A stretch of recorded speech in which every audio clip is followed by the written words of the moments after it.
Rajendra Gogri, CMD at Aarti Industries, joins in on the show right now. Rajendra, hi, morning. Just going by your numbers, on a sequential basis, your revenue from specialty chemicals has fallen by 29%. What led to this loss? And you've managed to beat your revenue guidance for of about 25 to 35% for FY22. So what kind of top-line guidance are you now setting out for this fiscal?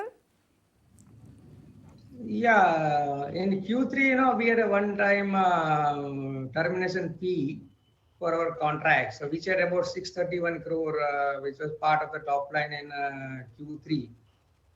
Whereas overall this year, the raw material prices were very high, so that was also one of the reason for a higher top line. We expect about 10% growth in FY23 over FY22. Your operational margins have also been halved on a sequential basis. Can we expect more price hikes for both domestic as well as international customers? And will margins then climb back to 23 to 25% in the coming quarters? Our business model is basically a raw material pass-through model. So important thing is not percentage of margin, but the absolute EBITDA per kg. If you see YOY, we are almost 35% increase in EBITDA if you remove the termination fee. And that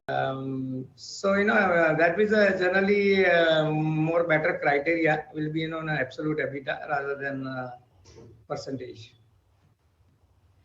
And one of the key triggers for the stock has been the capacity addition. Guide for us going forward, which capacities will be coming online over the next 12 to 18 months, and what kind of revenue potential you're seeing from these new capacities? Yeah, our second contract we had commissioned in Q4, and the third contract also will be commissioned in this FY23, and going forward nitrochlorobenzene expansion and all. So over the next 2-year period, we see around 25 to 30% growth rate in top line. Contribute close to 40% of the total business. How are your margins faring for the export business, especially from Europe? Because I think that's about 10 to 15%, if I'm not mistaken. Yeah, overall, we are not seeing any big change in margin. They have been steady across the various geographies. Guided for the demerger of the pharma business for Q1 of FY23. Is there any update given that we're entering June? And what is going to be the amount of debt that will be transferred? Usually, we are looking maybe the entire procedure may get over in Q1. And the debt of approximately about 300 crore will get transferred.